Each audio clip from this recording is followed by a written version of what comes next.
tweyanzeege enteekateeka y'olwaleero bamaama okusaba kwadde kulungi nnyo. Kakati tuyingira mu kitundu kyaffe ekyokubiri ekyokusaba kwaffe. Twagala okwaniriza maama bakyala kulembeze waffe Omumbejja Irene Lubega ate y'anaatwanjulira omugenyi waffe ow'enjawulo azze wa obubaka. Mumbejja Irene Lubega. Neyanziza nnyo nnyabo neyanzeege omukubiriza waffe. Kansooke okwongera okwebaza Mukama ku lw'ekiseera kino n'olw'ekiro lwaleero n'ekirabo eky'obulamu naffe n'abasobozesezza okuŋŋaana mu kawungeezi n'okusaba n'okusinza awamu n'okutendereza tumwebaza. Ekyokubiri neyanziza nnyo neyanzeege olukiiko lwaffe olutegesi mu nsonga zino weewaawo saaviisi y'abamaama be baweereza naye abali emabega w'ebintu bino byonna bonna si bamaama ate waliyo bataata.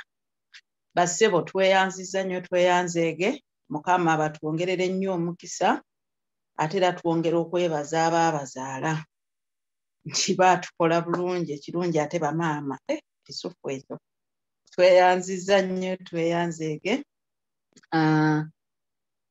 Nyongera okwebaza okusooka munanzikiriza kubere kwebaza bakadde baffe abatuweereza Sebo Reverend Mugerwa, we thank you so much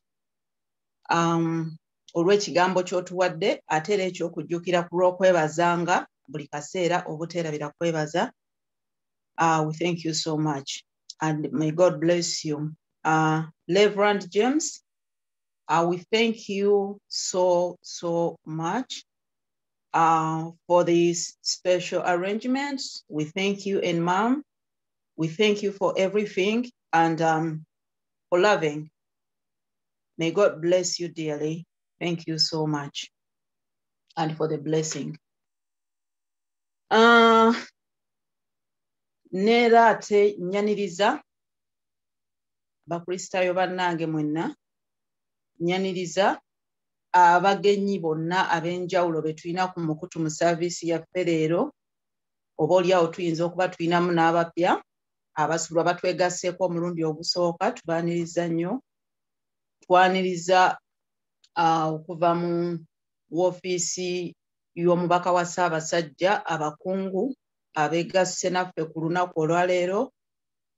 Tusanyuse nnyo, tusanyukidde ddala, mwebale nnyo, mwebalire ddala okutwegattako. Mukama tusaba abawe omukisa. Okwebaza oba okwaniriza okuddako kanyongera okwaniriza abaami abeegasse ku mukutu guno mu saaviisi eno ey'olwaleero ey'abamaama. Buli alina gw'alinaanye nga mwami nsaba mumpeera obugalo, atamulinaanye bannange kajjamu. Kano tweyanziza nnyo tweyanzeege. Mwebale nnyo okutukkiririzaamu bassebo, mwebalire ddala. Mukama abawe nnyo omukisa, mutukoze bulungi nnyo. Abaami ebigambo bigenda kuba bitonotono naye munzikirize ebyo n'okusinga bigenda kuba byakwebaza bannange. Nyongera okubeebaza abaami mwenna Mukama bawadde ekisa okukuuma ekifo kyammwe ng'abaami, kubanga ekyo kyo katukkirize, katugaane, katusome nnyo, katukole nnyo, katukole tutya, ekyo kyabaweebwa kuva lubereberye nga Mukama ateekateeka era n'abawa obuyinza obwo. So tubeebaza nnyo nnyini ddala, era abakyala bantumye okwongera okubeebaza okubeera mu bifo byammwe, okubeera abaami abalungi, okubeera abaami abawuliriza, okubeera abaami abagumiikiriza. Kakati nate ne mugattako n'okubeera abasomesa mu kiseera kino kye tutambudde eky'omwaka omulamba, nga mwegasse nnyo ku mulimu, kubanga abaana baffe badde basomera mu mayumba. Obugumiikiriza obadde bulina okubeerawo nti mulimu bannaffe abamu ng'okola ekiro ng'ate emisana olina okwebaka, naye ate nga ttiimu yonna mweri mu nnyumba nabo balina okukola bye bakola. And so oluusi tuyinza okuba tubadde tetwamanyira bintu ebyo ng'omanya nti bajja kuba bali ku ssomero ate weebakemu ate n'ekirotteyo, naye byonna tubigumiikiriza ne bibeerawo. So tubeebaliza ddala era twebaza Mukama okutuwa abaami abafaanana nga mmwe. Ate era nsabira buli lunaku Mukama okwongera okubanyweza, okubakuumira mu bifo ebyo ne mu buyinza n'obuvunaanyizibwa bwammwe. Naye nga bwe tumanyi nti okuviira ddala mu bibereberye Mukama yakiteekateekera n'akiraba nti si kirungi omusajja okuba yekka. N'amuteekerateekera omuntu ow'essayidi endala ye mubeezi, abakyala abayimiridde mu kiti ekyo. Twebaza Mukama ku lwaffe abakyala era bamaama. Ninawo olunyiriri wano lumu lwe njagala okusoma nga sinaba kumaliriza kwebaza bakyala. Luli mu Luka olunyiriri essuula 8 olunyiriri lwa 3 lusoma bwe luti nti ne Yowaana muka Kuza omuwanika wa Kerode ne Suzaana n'abalala bangi abaweereza n'ebintu byabwe bye baalina.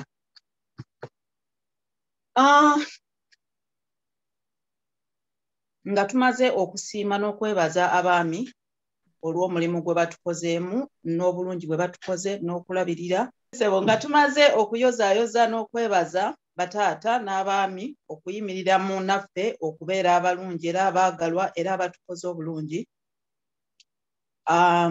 Nzija okwebaza bamaama ng'era bwe kyawandiikibwa nti tekyaba kirungi, Mukama yakiraba omwami okubeera nga talina mubeezi.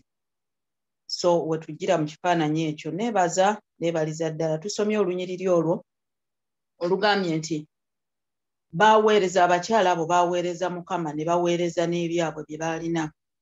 Neebaza Mukama ku lw'abakyala ffenna, ku lw'abakyala mwenna. Bannange mbeebaliza ddala olw'omulimu omulungi. Temukomye ku kyakubeera bubeezi bakyala, naye mubeeredde ddala abayambi, mubeeredde ddala mu bifo byammwe, ate ne mukola emirimu mingi nnyo era ng'omuyambi oba n'okukisussaawo mukisussizaawo. Mwebale nnyo, mwebalire ddala okubeera abakazi abalungi, mwebalire ddala okukuuma ebifo ebyo, mwebale okukuuma buli omu okubeera mu pozishoni ye, kubanga baatubuulira ku Sunday yaggwa nti buli lw'oyimirira mu pozishoni yo osobola okukola okusalawo okutuufu, osobola okukola ekituufu. Buli lw'onyweza ekifo kyo kizibu omuntu okusazaawo bukyamu. So mbeebaza abakyala, mwebale nnyo, mwebalire ddala. Muweereza Mukama n'ebyammwe mu ngeri ez'enjawulo, mu ngeri nnyingi. Tuwulidde wano abakyala nga basoma ebitundu, tuwulidde wano abakyala nga bakyala bangi abakoze ebintu ebinene eby'amaanyi. Ebimu obaolyawo bibadde tebyetaaga na ssente, naye nga kikwetaaza kubeera muntu. Obuweereza bwonna omukyala bw'okola oba omuntu bw'okola ku lw'obulungi era nga tubukolera mu Kristo buba buweereza. Buli lw'olowooza ku muntu ali waali nga embeera gy'alimu yeetaaga kubanga alina obulumi bw'ayitamu. Katugeze nga bwe tulina munno mu kabi waffe, nti buli lw'owulira munno ng'alina obuzibu n'obulumi bw'ayitamu n'oyimirira naye, obwo bwonna bubeera buweereza. Ate era nga Bayibuli era ekigambo kya Katonda kibutukakasaako. So mbeebaza nnyo, mbeebaliza ddala. Bwe muwulira abalwadde ne muyimukiramu, bwe muwulira abakaaba ne mubakaabirako, bwe muwulira abalumwa enjala ne mubeerawo, mubaddewo abakyala mu bintu bingi. Mwebale nnyo, mwebalire ddala. Mukama akibabalire era abongere nnyo omukisa. Era nnyongera okubakubiriza nti tetukoowa, tusigale mu buweereza obwo. Naffe tufube nga bwe tusobola, tuweereze Mukama n'ebyaffe. Ekiseera ekyo osobola okuba nti tolina ssente naye ng'ate osobola okuyimirirawo mu ngeri endala. So mwebale nnyo, mwebalire ddala. Abakyala nnyongera okubeebaza kubanga lunaku lwa bamaama, mubadde bamaama ab'enjawulo. Era bwe kuba kusikowalinga mbaweera ddala 10 ku 10 kubanga naddala ekiseera kino mwe tukyatambulira oba n'ekibadde ekyakazigizigi ng'abaana tebannaba kukkirizibwa kudda mu masomero, mubadde basomesa mu biti bingi. Musomesa eby'Oluzungu oba oliawo nammwe bye mutamanyi, bye mutaasomesebwa, naye ate ne mubisomesa abaana baffe ne basobola okusoma. Ne mubasomesa eby'empisa ng'omuntu yenna bw'alina okweyisa, ne mubateekateeka mu ngeri zonna ezinaabasobozesa okutambula mu bulamu obw'ensi eno. Mwebale nnyo, mwebalire ddala. Abakyala ab'omukwano, abakyala abafaayo abakyala muli b'amaanyi era nsaba Mukama ayongere okubanyweza n'okubayimusa ate nga temukomye ku baana bokka naye ate n'abaami baffe okubalabirira kubanga ebigambo mu Luganda tugamba nti olaba omusajja ow'amaanyi omanye emabega we waliyo omukyala ate erya ntama oba atali mutono. So bwe tulaba ng'abaami baffe be tulaba wano balina akamwenyumwenyu tumanya nti enteekateeka sayidi eno nnungi. So abakyala mwebale nnyo mwebalire ddala. Nyongera okubakubiriza okweyongerayongeranga obutakendeeza. Tuyayanire nnyo okuyiga ebintu eby'enjawulo bw'oba nekyolabye awantu oba kyolaba munno ng'akikola ng'obadde tomanyi mwebuuzeeko. Twettanira okuyiga obulamu bwaffe bwongere okukulaakulana n'okugenda mu maaso. Olw'okuba nti tubadde mu lockdown tetulina bingi nnyo byakuwanga report okuleka okwebaza obwebaza buli asobodde kyalina okukola. Mwebale nnyo mwebalire ddala ebigambo bitonotono ebisinga byakwebaza. So mu kaseera kakano nsaba okwaniriza omugenyi waffe ow'olwaleero ayina bye yatuteeketeekedde eyatufumbidde ayina obubaka bunene nnyo era bungi nnyo. Omukungu waffe maama tusanyuse nnyo okukulaba weebala okutwegattako omukungu Lakeri Nabudde tukwaniriza nnyo akawungeezi ka leero tukwesunze nnyo nnyini ddala n'okufumba kwonna kw'otukoledde. Era nsaba maama nkuwe omuzindaalo oyogereko eri abantu ba Katonda n'okubajjulira byonna bye waleese. Weebale nnyo nnyabo weebalire ddala. Mukama abawe omukisa. Amina. Neyanziza nnyo neyanzeege ssebo Mumbejja olw'okumpa omukisa guno okujja okuweereza mu kkanisa y'okusinza mu Luganda e Thornton Heath. Guno gwe mulundi gwange ogusoose okuweereza mu kkanisa eno. Kale nkitwala nti kya muwendo okujja okuweereza mu kitiibwa ekiti eky'abamaama kubanga nange ndi maama si maama owabo bokka abanvaamu ne maama owa community mu baana abayise mu nnyumba yange mu biti eby'enjawulo. Omulamwa gwe ŋŋenda okwogerako olwaleero guyitibwa maama omujjuvu oba mu lulimi olunabuddu kye wandiise a rounded mother. Maama alina ennyingo nnyingi ezimufuula okubeera omujjuvu. Naye olwaleero ŋŋenda kwogera ku nnyingo ya maama emufuula okubeera omujjuvu ng'ayita mu kusoomoozebwa. Ennyingo endala ndizoogerako olunaku olulala oba oliawo bwe mulibeera nga muzzeemu okumpita okwogerako mu kkanisa eno ey'okusinza mu Luganda. Obubaka bwange ngenda kubuggya mu katabo akamu ku bitabo by'empandiika. Njagala nnyo okuwandiika buli kye ndaba nkiwandiika. Naye kano akatabo nakatuuma nina obutabo bwa 21 days kano bakayita Make Love for 21 Days Before You Divorce. It's a very good book. Abakaagala tekakwata nnyo ku nga package bweyogera naye mulimu bingi ebisobola okuyamba maama. Kale obubaka nja kubusimbuliza mu katabo ako. Okusooka mbaleetera okulamusa okuva mu maka gange n'abaana bange babatumidde nnyo. Ate n'ekkanisa yange ya Seventh Day Adventist gye nkuŋŋaanira Beckton Seventh Day Adventist nabo babatumidde ddala era wamu n'ekibiina kyaffe ekya Uganda Adventist in the UK. Obubaka buno ngenda kubusimbuliza mu Bassekabaka ekyokubiri essula ey'okuna okuva ku lunyiriri olw'26 okutuuka ku lunyiriri olw'28. Wagamba bwe wati: Dduka mbiro omusisinkane omubuuze nti oli bulungi, ne balo ali bulungi, n'omwana ali bulungi. Omukazi n'addamu nti bulungi. Kyokka bwe yatuuka ku lusozi omusajja wa Katonda waali n'amukwata ku bigere. Gekazi n'asembera okumusikawo, naye omusajja wa Katonda n'agamba nti muleke, kubanga omutima gwe munakuwavu. Ate Mukama ankisizza n'atambulira. Omukazi n'akyava agamba nabbi Erisa nti nze nakusaba omwana ow'obulenzi saakugamba nti tonnimba. Maama yaani? Waliwo bamaama abazaazi ate ne wabeerawo ne bamaama abakuza. Bamaama abazaazi beebo bemmwe abalina obulira bw'abaana oba kye twandiyise mu Buganda obuvo bw'omwana. Ate bamaama abakuza beebo abasomesa, abasawo, basenga, bajjajja n'emikwano emikyala. Oyo yenna omukyala akutuuza mu kitooke kya gonja oba ku mukeeka n'akubuulirira, n'akuwabula, n'akulabirira oba n'akuyigiriza abeera maamawo ddala ddala. Kale nno bw'otobeera wano n'olowooza nti obubaka bw'abamaama tebukukwatako olw'okubeera nti nno ggwe tonnaba kuyitako mu Labour Ward.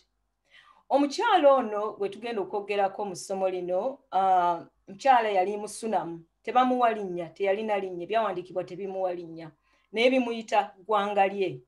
Bwe yali tannaba kufuna zadde, yakozesa obugagga bwe ng'omumbejja bw'ayogedde era ekyawandiikibwa kyasomye. Yakozesa obugagga bwe okulabirira nabbi Erisa, n'atuuka n'okumuzimbira ennyumba nti nabbi alemenga kubonaabona buli lwe yajjanga mu kibuga omukyala ono mw'abeera.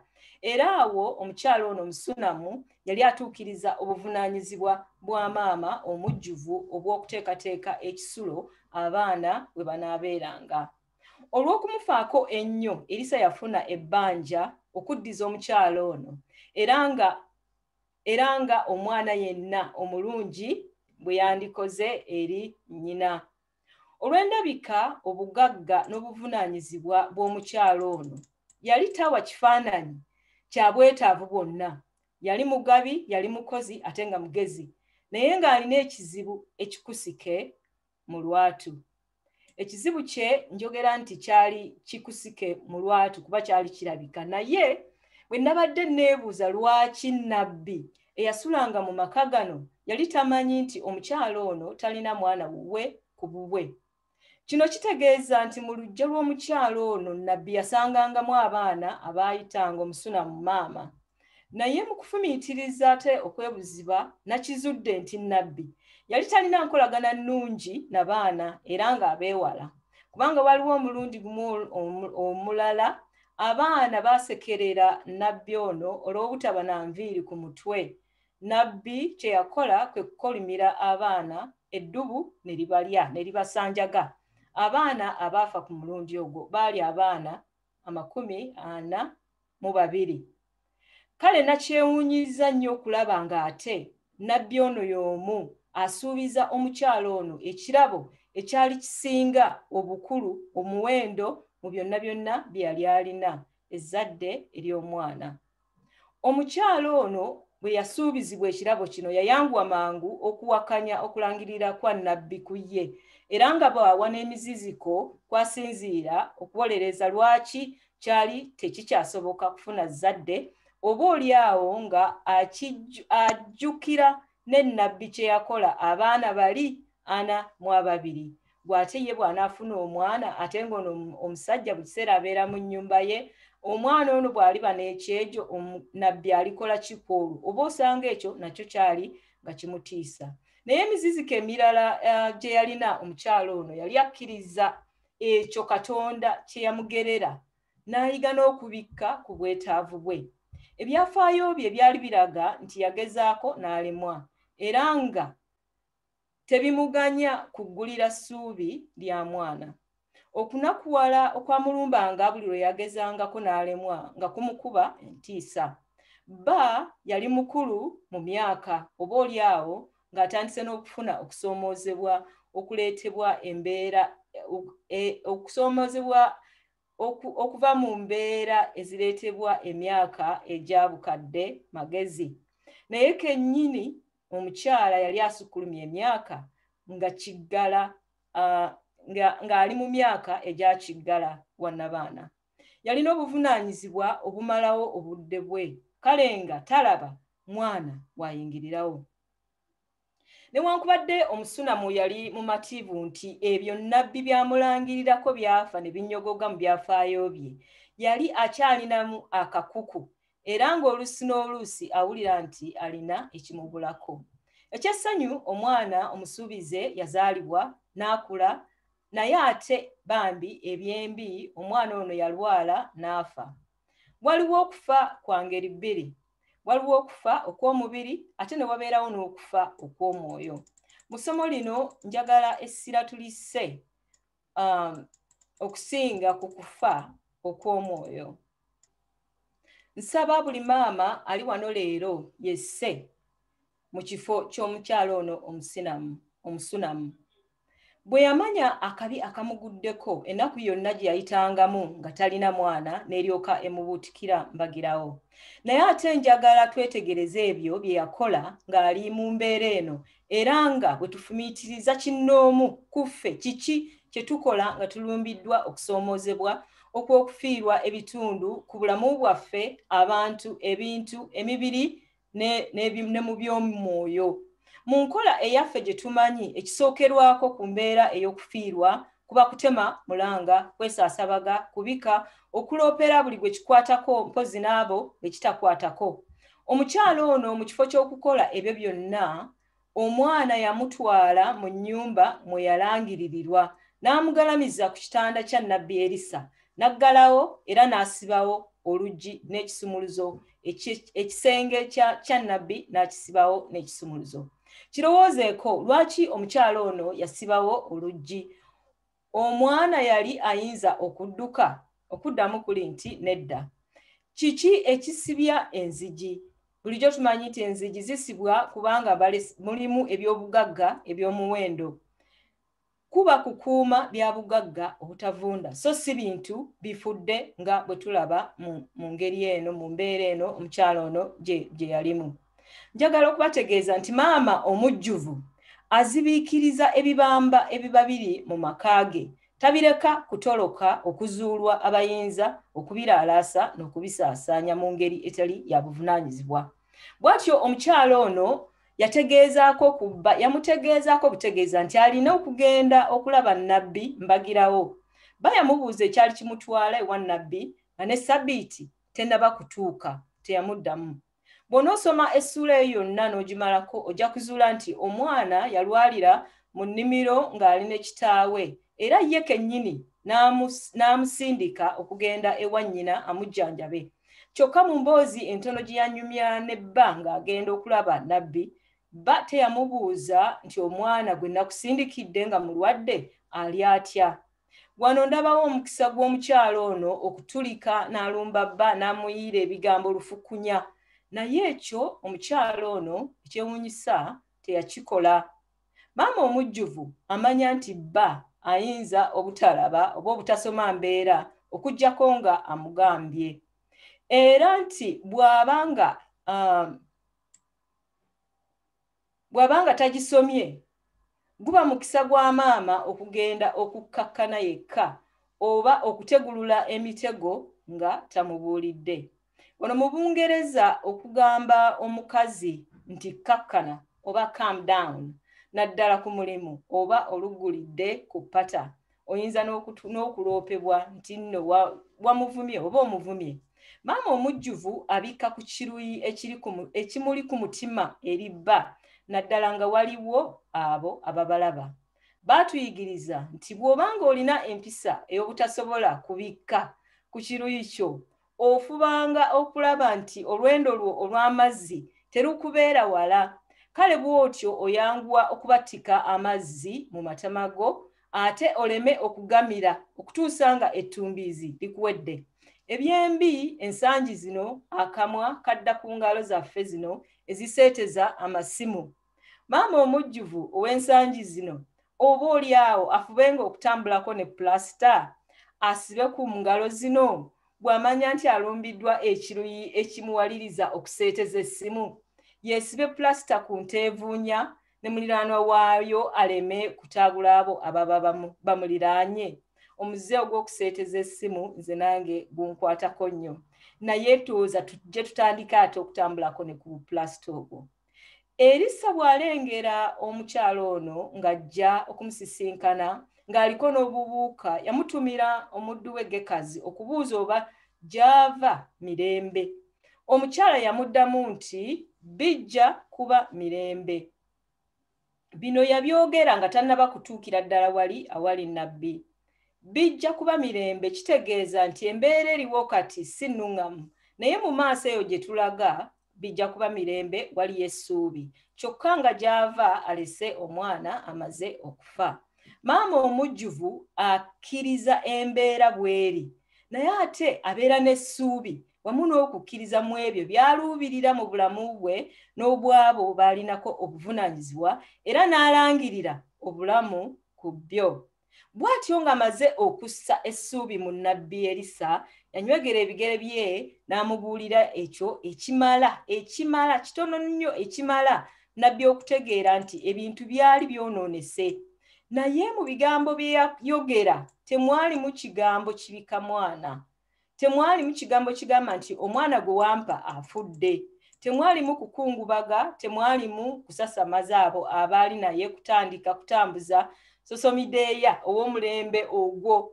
Weetegereze nti omukyala ono omuddu bwe yatambula naye teyamubuulira nsonga ebatambuzizza mu ttuntu, era teyagenda nga atemamiranga mu nguudo yonna gye yayita, so nga ate yali mukyala mwamaanyi nga ne baayitako ndowooza bonna baali bamumanyi. Maama omujjuvu embeera bw'eyonooneka mu maka ge alangirira obulamu mu mbeera eyo. Essira talissa ku ebyo by'atasobola kukyusa oba okukola, wabula amaanyi ge agassa mu kukkiriza era n'afuba ku ebyo ebiri mu busobozi bwe ng'akolerera essanyu eriri mu maaso. Tagenda ng'anyumiza buli gw'asanze ebyo ye by'ayitamu. Ng'oggyeko okumanya nti omwana nga tannazaalibwa yalina ennyonta y'ezzadde, omukyala ono teyasaba mwana, wabula yamuweebwa nga ekirabo okuva eri Katonda ng'ayita mu muddu we nnabbi Erisa. Bw'atyo embeera bwe yayonooneka yamanya mangu nti talina kyayinza kukola okugikyusa okuggyako okuddayo ewooyo Mukama gwe yakozesa okukyusa embeera ye eyasooka. Maama omujjuvu embeera bw'ekyuka amanya ekkomo lye era n'agenda ewooyo ayinza byonna n'amutegeezaako, kuba ye aba alaba buli kimu era nga alengera n'ebyo ebijja mu maaso. Gwe maama ali wano leero olaga wanga oyita mu mbeera gy'otolinaako buyinza kukyusa. Wano we tuli leero ffenna tuli wansi w'emikono gy'okufiirwa okw'ekikungo kwa COVID-19. Bamaama bangi bafiiriddwa emirimu, emisomo gy'abaana gifudde, amaka gafudde, abantu bafudde, buli woyita wonna tuli mu kukuba biwoobe woowe. Nsaba nti newankubadde tuzitoowereddwa tuleme kuggwaamu ssuubi. Tukole ekitundu kyaffe naye oluggi tuluggale nga bwe tudduka okugenda eri abo abalina obusobozi okukyusa embeera mu bulamu bwaffe. Era nga omukulu wa byonna ku ntikko ye Yesu Kristo eyalega ku kufa n'okufiirwa era ategeera ebyo bye tuyitamu, era alina ekisumuluzo kya buli kintu era ayinza okufukamiza buli kitonde na buli mbeera. Waliwo okufa okw'omwoyo nga ne bw'oggalawo oluggi evvumbe lyakwo liwagaanya ne lituuka ewa muliraanwa. Newankubadde nga biri bwe bityo, maama omujjuvu teyeevaamu. Akaabiro oyo yekka ayinza okuyamba mu mbeera efaanana bw'etyo, naye okusinga byonna afukamira ku maviivi ge n'asaba lunye, n'asinza lunye, ne yeebaza Katonda obutakoobwa nga omukyala ono Omusunammu bwe yakola, bwe yafukamira ku bigere bya nnabbi n'amwetayirira n'amugamba nga Katonda bwe bw'ali omulamu, siikuleke wano wabula onoogenda nange eri omwana wange. Mu kufa okw'omwoyo ebigambo bye twogera bifuuka biramu mu bulamu obwaleero n'obujja mu maaso. Bwe tulangirira okufa mu mbeera yonna, olwo nga tutandika kuwandiika ebyo ebyaleese okufa, the cause of death. Era ng'enteekateeka ez'okuziika ekyo ekiba kifudde zitandikirawo mbagirawo, kuba ebintu ebifu nga bw'omumanyi biwunya ne bw'oggalawo oluggi. Ngero za Sulemaani essula y'e18 olunyino olw'olumu lugamba nti okufa n'obulamu biba ku buyinza obw'olulimi, n'abo abalwagala balirya ebibala byalwo. Maama omujjuvu mu mbeera eno alangirira obulamu era n'akola olukalala lw'ebyo by'ayinza okukola okuzuukiza obulamu obwo mu busobozi bwe. Engero z'Abaganda ate zo ne zigamba nti kamwa kabi katta siroganga. Kale olulimi n'ebigambo byaffe bikola kinene nnyo mu mbeera ey'okufiirwa, okuggyawo essuubi oba okulikomyawo. Maama omujjuvu yegenderezenga nnyo ebyo by'ayogera ku bulamu bwe n'obwabo baayagala abali mu mbeera ey'okufa okw'omwoyo. Tuwulidde bangi ababeera ku life support okumala emyaka n'emyaka, oluvannyuma ne bava mu tulo otw'emagombe ne baba balamu. Emu ku nkola esinga okuzuukiza abantu bano be bantu abatuula ku ndiri zaabwe nga babalangirira ebirungi bye banaakola nga bakomyewo okuva mu tulo otw'emagombe. Tewali amanyi kiri mabega wa lutimbe lwa kkoma, naye mpalirizibwa okukkiriza nti okwagalibwa n'okusuubizibwa ebirungi ebiri mu maaso ye wembe ey'obwejo obubiri essala era neeyuza olutimbe olwo olwa kkoma. Abasawo kyebava batugamba nti awali omulwadde ow'engeri yonna tewayogererwawo bimenya mutima bitawa ssuubi. Okimanyi nti omuntu ne bw'abanga afudde mu lumbeerwe boogera birungi byereere, ate awali omulamu lwaki oyogererawo ebitaweesa ebitawoomesa mmere? Maama omujjuvu bw'amanya nti abaana be oba bba ali mu mbeera eyakkoma ey'ebyomwoyo, alangirire ng'obulamu ku bo tabayogerera ebyo ate ebasindiikiriza okubongerayo mu nzikiza eyakkoma ey'ebyomwoyo. Okugeza tabalangira abaana, tabalangira bubbi bwa kitaabwe oba obusiru bwa beewaabwe, tabajjukiza ebyo bye baalemwa emyaka egyayita niye n'abasitula. Kino buli lwe tukikola naddala nga waliwo abatuwulira tubanga maama atwala omwana mu kiyigo n'amukyusa nnappi ate n'ajja mu bantu n'abategeeza ebibadde mu nnappi gy'alese mu lusuku mu ssanja kitalo. Mukama tusaba otusonyiwe era otusaasire, otufuule bamaama abalina amagezi, abalina ekisa eri abo be wassa mu buvunaanyizibwa bwaffe. Nze nali ntuddeko ku lubalama lw'endiri z'abaagalwa bange. Abaagalwa bano tebaafa ku lunaku lwe bassa omukka ogusembayo, wabula ku lunaku lwe baggwamu essuubi ery'okuba abalamu. Oba omusawo ng'amugambye nti tukujjanjabye, bakujjanjabye. Nzijukira twagenda n'ekitange mu ddwaliro, omusawo n'atugamba nti mwebale nnyo okujjanjaba kitammwe, mukoze omulimu gw'amaanyi. Naye mu bigambo ebyo bye yayogera ekimala ffe okutegeera kiki kyakola kyatugamba. Ate era n'omulwadde naye yakola ki? Yategeera ekyo ki kyamugamba. Era ebbanga teryayitawo ddene okuva ebigambo ebyo lwe byafuluma okuva mu kamwa k'omusawo, taata bw'atyo n'atambula olugendo lwo. Kale abantu bano bwe tuboogera ebintu ebyo, olwo batandika okutweggyako era ne balekeraawo okuteesa naffe, ne batutunuulira nga butunuulizi nga tuteesa ebyokukola emyaka egijja mu maaso. Maama omujjuvu bw'alaba embeera bw'etyo ey'emwoyo, okufa okw'omwoyo, awa abantu be ebyokukola ebibaagazisa obulamu, ne bamanya nti newankubadde nga bali mu kiwonvu eky'okufa eky'omwoyo, bakyalina omugaso mu nsi ey'abalamu. Keep them busy.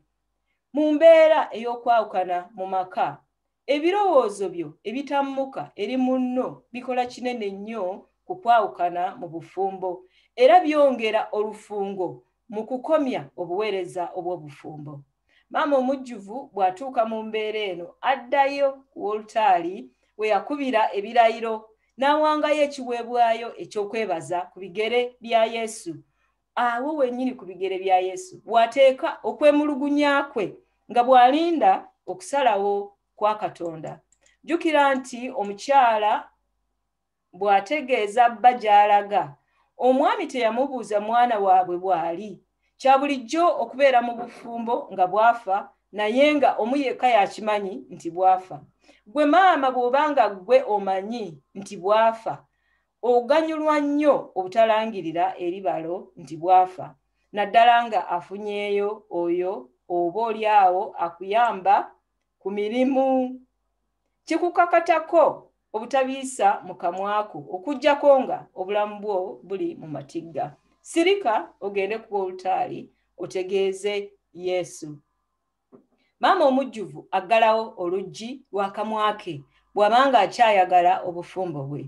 Abantu bwe bamanya nga bwe bamanya beera omukyala omusunamu oyogera ebyo bye yagamba nnabbi Erisa ng'ategedde nti waliwo akabi. Yamugamba nti byonna bijja kuba birungi. All will be well. Omukyala omusunamu teyabuusabuusa kusuubiza kwa nnabbi Erisa okw'omwana omulamu. Newankubadde nga yali amanyi nti akuuma lubugo lubaale yamaze dda okudduka nga yadduse dda ku mwana omwoyo nga gumuvuddemu. Naye era yali amanyi nti okukkiriza kukyusa ebyafaayo ebibi kubanga ebyafaayo bye byali bya bugumba. Naye olw'okukkiriza kwe ate yafuna ezzadde ery'omwana. Era yali amanyi nti Katonda wa nnabbi yali Katonda w'ebyo ebitasoboka. Embeera gye yalimu kyali kitasoboka. Katonda ono ye yekka yali asobola okukimuyisaamu. Katonda wa nnabbi yali tagaba okusinziira ku CV yo okukakasa nti ekyo ky'oyingiramu ojja kukisobola. Naye ng'akuwa okusinziira ku mukisa ogwo gwakuwadde oguli mu maaso. Ekigo ekimu tekirobera baana kusituka. Kansuubire nti omukyala ono omusunamu oba oliawo yalina erinnya lya kika nga n'olugero luno yali alumanyi. Mu mbeera ey'okwawukana maama omujjuvu amanya nti ezinunula omunaku Katonda azitunga kiro. Teyeekubagiza akola ekyo ky'alina okukola mu kiseera kyakyo nga bwe yeesiga Katonda ow'ebitasoboka okumugulirawo ekkubo. Newankubadde nga Katonda oyo ayinza okumulisa ekkubo lye ng'amuwa ettaala ya kigere kimu kyokka mu maaso. Maama omujjuvu amanya nti Katonda agaba ebirabo okusinziira ku bumalirivu bw'oyo aba yeetaaga okufuna ekyo ky'asabye. If you want it, you can still get it. Ebifu mu makaago byanjulire ng'abo bokka abasobola okwogera obulamu mu byo. Abo abatalina mukka gwa bulamu baggalire oluggi basigale wabweru. Abantu abaamanya ku kizibu ky'omusunamu ono baali basatu bokka. Ye nnyina w'omwana, nnabbi Erisa n'omuddu we. Kyokka Erisa bw'asindika Gekazi yamugamba nti tayogera n'omuntu yenna mu kkubo yadde okukyama abantu wonna okunywa ku mazzi okutuusa ng'amaze okwogera obulamu mu mbeera eyali mu maka g'omukyala omusunamu. Embeera z'amaka ezivunda zeetaagisa nnyo twekisize oba twekisize kyandibadde confidentiality mu lulimi olunnabuddu. Wuliriza bino Gekazi bw'ayogera wuliriza bino Gekazi bye yayogera ng'alemeddwa. Yagamba nti omulenzi tannaba kuzuukuka. Kino kiraga nti Gekazi ekyali kimututte yali akimanyi. Kwali kuzuukusa mwana so si kumubika oba kukakasa nti yali afudde. Kyangu okulaba essuubi lyo nga lifudde olw'ebyo by'olaba nga bikwolekedde. Weetaaga abantu abasobola okuzuukiza essuubi lyo era nkukakasa nti mu kiseera ekigere Katonda alikuddiza ekyo kye yakusuubiza newankubadde nga obudde buyise nnyo era nga n'essuubi lyo linnyogoze. Weetegereze nti nnabbi bw'atuuka ku mbeera eri mu kisenge naye yakkiriza ekiriwo naye Sira yalissa ku ekyo kye yasuubiza amaka gano yali mwana mulamu. Bw'atyo yagalamira ku mbeera emirundi 7. Bwenyi ku bwenyi, maaso ku maaso, kamwa ku kamwa, mikono ku mikono, mutima ku mutima, nnabbi yafuuka obulamu eri omwana eyali afudde. Mu bwongo bwe yamulowooleza bulamu, mu maaso ge yamulabamu obulamu, mu kamwa ke yamwogerera bulamu, mu mikono gye yamugolokosa n'amusitula okubeera omulamu. Amiina. Embeera ezimu zeetaagisa okwebakira emirundi 7 era ogwo gwe muwendo ogujjudde mu by'omwoyo. Munansonyiwa ennamba eno oba oliawo yayonooneka mu setting eno gye tulimu naye ennamba eno ey'omusanvu namba erimu ebyomwoyo ebikusike kubanga gwe muwendo ogusibiddwamu endagaano ya Katonda n'omuntu okuviira ddala ku lubereberye ng'atonda ensi. Ebyawandiikibwa bitugamba nti Katonda yatonda ensi mu nnaku 7 nga n'ekintu kyonna kyonna omuntu kye yeetaaga yakikola ne kibeerawo mu nnaku ezo 7. Kale ennamba ey'omusanvu ya ndagaano eri wakati w'omuntu ne Katonda. Endagaano Katonda gye yakola ne Nuuwa ye nayo yasibibwa mu mabala 7. Omukisa gwa Kayini eyatta Abel gwali gwa kuwondera oyo alimutta naye emirundi 7. Ebirongoofu 7 ebyayingira mu lyato lya Nuuwa. Ebisenge bya Yeriko byagwa oluvannyuma lw'okwetoololebwa emirundi 7. So nga ate n'omwana w'omusunamu naye yayasimula emirundi 7 olwo n'alyoka abeera omulamu.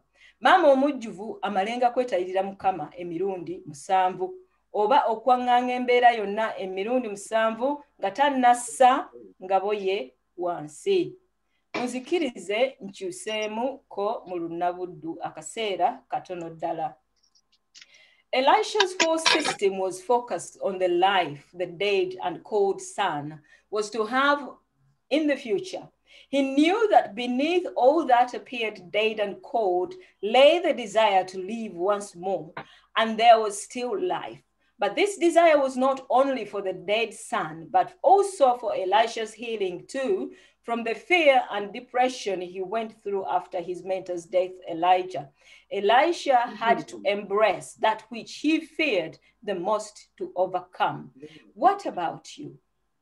Allow me to invite you to acknowledge the past that hurt you and practice life in the present and prophesy it in the future you want. Your mind is the only engine that can make or break your future. If you still want it, prophesy life into it. Lie on it 7 times and warm it up once again. Align all your efforts towards it, your thoughts, your words, and your actions. Time may have passed between things going wrong and before you gaining access to the right people that can help you. But when you get there, be honest about your desire. Do not contradict yourself before man and before God. May your joy of yesterday be the driving force to want it once more. Yes, you may have to relive the shame of rejection, but remember, the prophet tried 7 times. Try again as many times as you can, for that is what a rounded mother would do. They would roll with the punches for success. And God's word would never go back empty. Zaburi 25 olunyiriri olusooka wagamba nti balina omukisa abeesiga Mukama kubanga balinga olusozi Sayuni olutajjulukuke. Yes, Mount Zion receives the full force and blast of the wind, but it does not move. It does not change. Let your trust never change, whatever challenges that you may go through. Let your trust be as strong as that of Mount Zion. May God bless you as you go through this coming week, and I hope era nsuubira nti obubaka buno bubaleetedde essuubi mummwe era ne mwabo ababeetoolodde. Mukama abawe nnyo omukisa. Amiina. Tweyanzizza nnyo nnyabo, tweyanzeege olw'obubaka obulungi ate obunene nnyo ate obujjudde amaanyi mu kiseera kye tutambuliramu n'embeera gye tulimu n'embeera ze tusisinkana. Tukoze bulungi nnyo ddala. Nzikiriza nti buli ali wano alina kyafuna era alina kimweyongeddeko ku ye. Webale nnyo nnyabo, webalire ddala okufumbira obulungi n'okututeekerateekera obwenkanidde awo.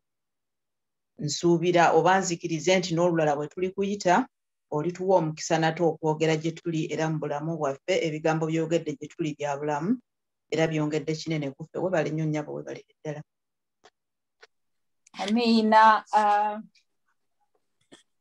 Omukungu Lake Nabudde, tweyanzizza nnyo, tweyanzeege.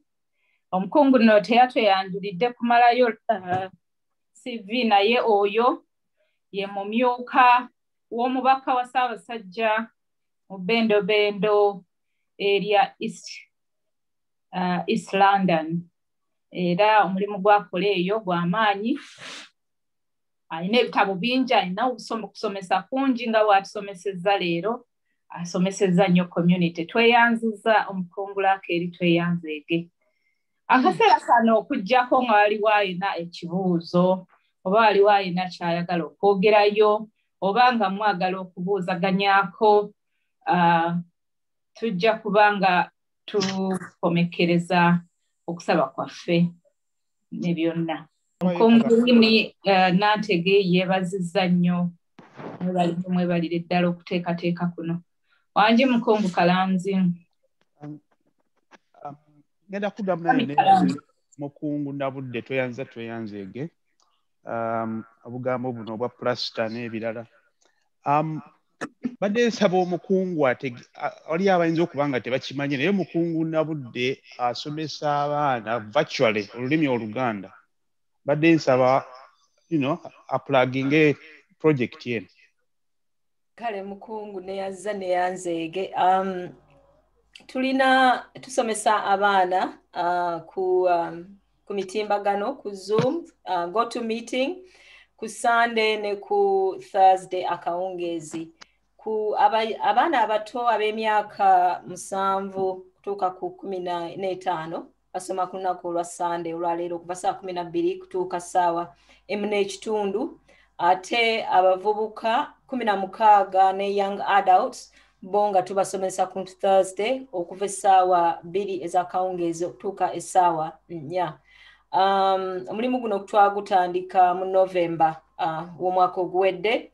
Kati tuli mu mwezi gwa 5 nga tusomesa abaana bayiga, abaana batuziza mu nyamaanyi nti baagala nnyo naddala abavubuka ne young adults. Tubasomesa olulimi Oluganda, ne tubasomesa n'ebikwata ku buwangwa bwaffe. Ekibiina kyaffe ekyo kirimu abaana si bannayuganda bokka, naye mulimu n'abaana abava ku bizinga 2 ebya West Indies, mulimu n'abaana abava mu maserengeta ga Africa.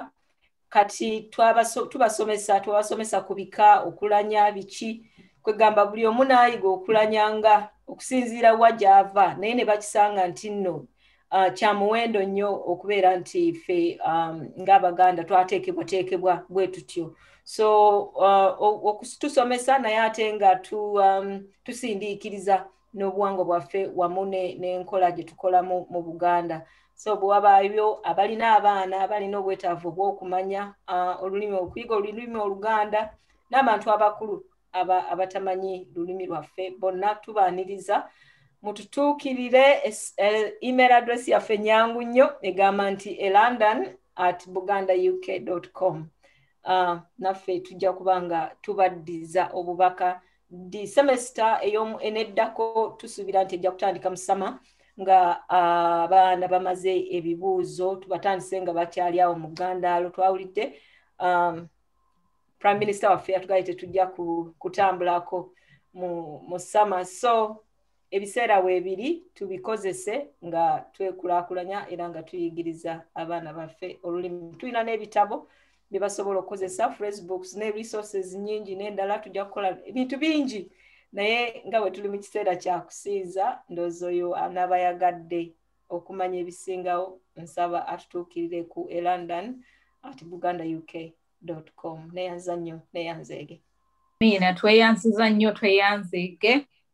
Mukungu Nabudde, Mukama akutuweera omukisa era akwongere amaanyi okukola emirimu egyo emirungi ky'okola. Kaakati abakristaayo ndowooza akaseera keeko ak'okubaagaliza wiiki ennungi n'okubaagaliza ebirungi byonna Mukama by'abategekedde. Mukama abakuume. Amiina. Okusaba kwaffe bwe kutyo bwe kuwedde. Tweyanziza nnyo nnyabo, Tweyanzeege.